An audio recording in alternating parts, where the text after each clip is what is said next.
श्री शिवाय नमस्तोभ्यम। हर हर महादेव। दोस्तों, कल सावन एकादशी 21 जुलाई घर में रखे हुए गंगा जल से आपको करना है एक विशेष उपाय, जिसके बारे में हम यहाँ पर बात करने वाले हैं। कल सावन है, साथ ही साथ एकादशी का बहुत ही प्यारा सा विशेष संयोग बन रहा है। ऐसे में आप अगर अपने घर की सभी समस्याओं को दूर करना चाहते हैं तो आपको इन छोटे छोटे उपायों को ज़रूर से करना है। इस वीडियो में हम आपको छोटी छोटी बातें बताएंगे जो कि पूज्य गुरुदेव के द्वारा बताई गई हैं। सावन का सोमवार है, साथ ही साथ एकादशी की तिथि पड़ रही है, दोनों का संयोग है। तो ऐसे में आपको क्या कार्य करना चाहिए, क्या नहीं करना चाहिए, सारी की सारी बातें आपको इस वीडियो में बताने वाली हूँ। तो वीडियो में अंत तक बने रहिए, तभी आपको सारी चीज़ें अच्छे से क्लियरली समझ में आएंगी। सावन का सोमवार और उस दिन पड़ रही है एकादशी। आपके घर पर रखा हुआ है त्रिवेणी संगम का जल, यानी कि जो गंगा जल होता है वो आपका भाग्य बदल सकता है। हरि हर की कृपा दिलाने वाला ये दिन होता है। तो भाग्य की रेखाएं तो प्रबल होती ही होती हैं। आपके घर पर जो गंगा जल है वह आपके पितृदोष मिटाता है, शिव कृपा दिलाता है और श्री नारायण को भी कृपा दिलाने वाला होता है। यह कोई कठिन काम नहीं है, साधारण सरल कार्य है। इन्हें उपाय कह लीजिए या फिर तुरंत फल देने वाले होते हैं। ये उपाय पितरों को सुख देते ही हैं, साथ ही साथ आपके घर में जो भी दोष लगे हुए होते हैं उन दोषों को भी दूर करते हैं, संतान सुख की प्राप्ति करते हैं। तो ऐसे में आपको किन बातों का ध्यान रखना है, ज़रूर से सुनिएगा। और दोस्तों, पितरों को सुख देने वाला और सभी तरह की पीड़ा शंका का निदान करने में सहायक होते हैं। तो ध्यान से सुनिएगा कैसे करना है, किस स्वरूप में उपाय आपको करना है। सबसे पहले आप सब जानते होंगे, यह उपाय गुरुजी ने कई बार अपनी वीडियो में बताया है। आपने इसे सावन सोमवार की श्रेष्ठ एकादशी तिथि पर करना है तो लाभ तो आपको होना ही है।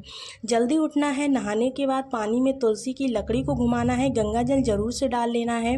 भले ही वह त्रिवेणी संगम का जल हो या फिर सामान्य गंगा जल आपके घर पर जो रखा हुआ हो, आप उसका भी प्रयोग कर सकते हैं। गुरुजी द्वारा बताए गए बहुत सारे उपाय, बहुत सारी चीज़ें, एक एक शब्द आपको यहाँ पर बहुत ही डिटेल में समझाती हूँ। आप सभी को जल्दी उठना है, सूर्य भगवान को जल चढ़ाना है। ध्यान रहे, तुलसी में सिर्फ दीपक लगाया जाएगा। आप सभी को पीले लाल रंग के कपड़े पहनने हैं या फिर हरे भी पहन सकते हो। इनमें से कोई भी एक कलर का आपको चुनाव कर लेना है। गुरुजी कहते हैं सोमवार के दिन अगर एकादशी पड़ जाए तो आपको यह दिव्य प्रयोग जरूर से करना चाहिए। साथ ही साथ दोस्तों, सूर्य भगवान को जल चढ़ाना है। ध्यान रहे, तुलसी में सिर्फ दीपक लगाया जाएगा। आप सभी को पीले लाल या फिर हरे रंग के वस्त्र पहनना है। हरे रंग के वस्त्र भी आप पहन सकते हैं, कोई सा भी कलर हो। गुरुजी कहते हैं सोमवार के दिन अगर एकादशी पड़ जाए तो आपको यह दिव्य प्रयोग जरूर से करना चाहिए। आपको लेना है जल का लोटा, जल के लोटे में आपको डालना है गंगा जल। गंगा जल आप जानते होंगे श्री नारायण को बहुत ही ज़्यादा प्रिय और पितरों को भी प्रिय, महादेव को भी प्रिय है। तो आप सभी को जल के लोटे में गंगा जल जरूर से डालना है। गंगा जल अपने आप में रोग नाशक होता है, पितृदोष मुक्त करता है, शारीरिक मानसिक बंधनों से भी मुक्त करता है। पहला उपाय यह करना है। दूसरा, चौथा, पांचवा, बहुत सारे उपाय हैं जो कि गंगा जल और अन्य चीज़ों से संबंधित हैं, उन्हें भी सुनते हुए जाइए। जल के लोटे में गंगा जल डालें और आप सभी विशेष तौर पर जो गंगा जल है उसे जल के लोटे में डालकर चले जाए महादेव के मंदिर में। घर पर कर रहे हैं तो घर पर भी कर सकते हैं। लगातार रोग बढ़ रहे हैं, पारिवारिक कोई दोष है जिस कारण से उन्नति नहीं हो पा रही है, संतान प्राप्ति की इच्छा अधूरी है, तो इस उपाय को चमत्कार के रूप में आप ज़रूर से कर सकते हैं। विश्वास और आस्था से किया गया कोई भी कार्य कभी भी निष्फल नहीं होता है। यहाँ पर आप सभी को गंगा जल मिश्रित जल को शिवलिंग पर चढ़ाना है।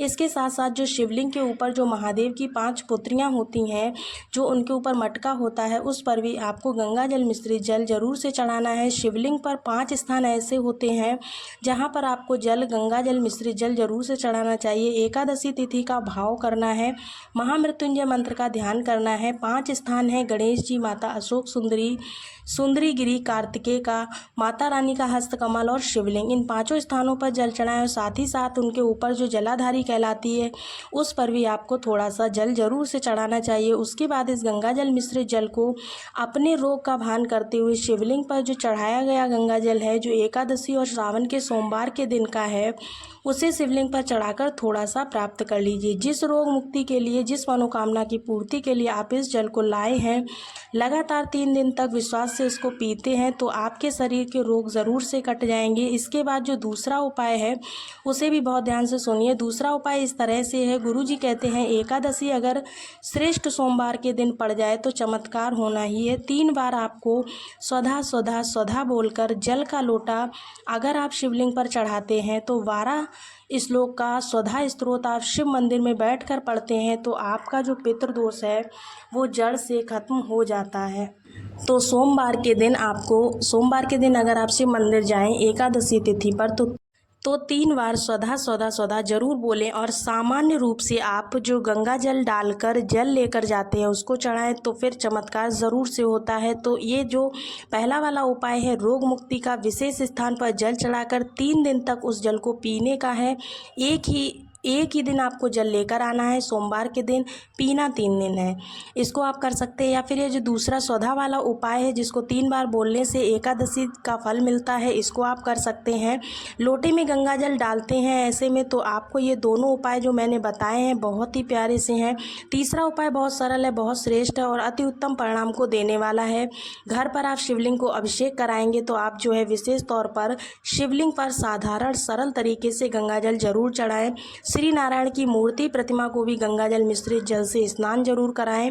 एकादशी तिथि पर आज सुबह जो मैंने बात बताई थी उस वीडियो को अगर आपने नहीं देखा है तो उसको ज़रूर देखिएगा। एकादशी तिथि पर अगर आपको सोमवार की तिथि मिल जाती है वो भी सावन की, तो तुलसी की लकड़ी को या तुलसी पत्र श्री नारायण को जरूर से समर्पित कर दे। बहुत ही सुंदर रूप में ओम नमो भगवते वासुदेवाय महामंत्र का जाप करते रहें।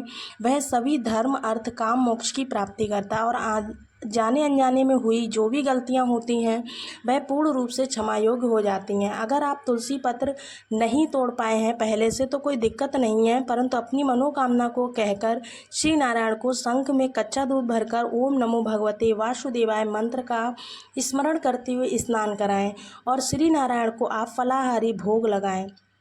उन्हें तुलसी पत्र ज़रूर समर्पित कीजिएगा। आज की सुंदर कथा में इसका वर्णन मिलता है कि जो भक्त तुलसी सेवा श्री नारायण को देते हैं वह अपना भाग्य और अपने परिवार का भाग्य बहुत ही जल्दी बदल देते हैं। परंतु ध्यान रहे महादेव को तुलसी पत्र समर्पित नहीं किया जाता है। महादेव की पूजा में आप बेलपत्र काम में लेंगे और महादेव को जो भोग लगाएंगे उसमें भी आपको बेलपत्र ही सम्मिलित करना है। अपने घर पर जो श्री नारायण की मूर्ति की प्रतिमा है उसके समक्ष आपको तुलसी की लकड़ी का दीपक आज जरूर जलाना चाहिए और साथ ही साथ आप सभी को तुलसी को घिस कर अपने घर पर हरी चंदन बनाकर श्री नारायण के विग्रह स्वरूप को स्नान भी आज के दिन जरूर कराना चाहिए। ऐसा करने से आपका सुख सौभाग्य तो जागेगा ही और आपके रोग दोष कष्ट भी जरूर से मिटेंगे। और इस कामिका एकादशी सोमवार युक्त एकादशी का संपूर्ण फल आपको स्वतः ही मिल जाएगा। तुलसी की लकड़ी आपको अपने घर के किसी पत्थर पर पीसनी है, लड्डू गोपाल का इससे श्रृंगार करना है, अपने मस्तक पर भी स्वयं धारण करना है। इस कार्य से श्री नारायण तो प्रसन्न होते हैं। श्री नारायण को प्रसन्न देखकर महादेव भी प्रसन्न हो जाते हैं। महादेव को आप बेलपत्र चढ़ाएं। बेलपत्र 5 चढ़ा सकते हैं। 5 बेलपत्र आपको शिवलिंग पर 5 स्थानों पर जल चढ़ाते समय चढ़ाने हैं। जैसा कि मैंने आपको पहले ही बताया है शिव परिवार पूरा शिवलिंग पर विराजमान होता है। आपको सुंदरी माता, गणेश जी, शिवलिंग और माता का हस्त कमल, कार्तिक भगवान, इन 5 स्थानों पर आपको जल चढ़ाना है और एक एक बेलपत्र जरूर से चढ़ानी है। साथ ही साथ आप इन बेलपत्र पर चंदन लगा सकते हैं या फिर शहद का भी इसमें शहद की बिंदी भी लगा सकते हैं। फिर इन 5 स्थानों पर बेलपत्र रखकर 5 स्थानों पर अपनी हस्तरेखा को अपने हाथों को रखकर मेरे जीवन में सब कार्य सिद्ध हो ऐसी प्रार्थना करते हुए आपको भोलेनाथ से प्रार्थना करनी है, बेलपत्र चढ़ा देनी है। जो भी श्री नारायण को आज के दिन तुलसी पत्र चढ़ाता है, महादेव को बेलपत्र चढ़ाता है, उसका भाग्य बहुत जल्दी प्रबल हो जाता है। करके देखिएगा, लाभ ज़रूर मिलेगा। अगर वीडियो आपको थोड़ी सी भी उपयोगी लगी हो तो वीडियो को एक लाइक ज़रूर कीजिएगा, चैनल को सब्सक्राइब कीजिएगा। इसके साथ ही साथ आपको मैं अगले वीडियो में बताऊंगी कि आपको कौन सा नया उपाय पूज्य गुरुदेव ने बताया है। साथ ही साथ अगर आपको नहीं पता है कि एकादशी का व्रत और सोमवार का व्रत एक साथ आपको कैसे करना है तो पिछले वीडियो में जाकर आप देख सकते हैं। चलिए मिलते हैं अगले वीडियो में, तब तक के लिए राधे राधे, श्री शिवाय नमस्तुभ्यम।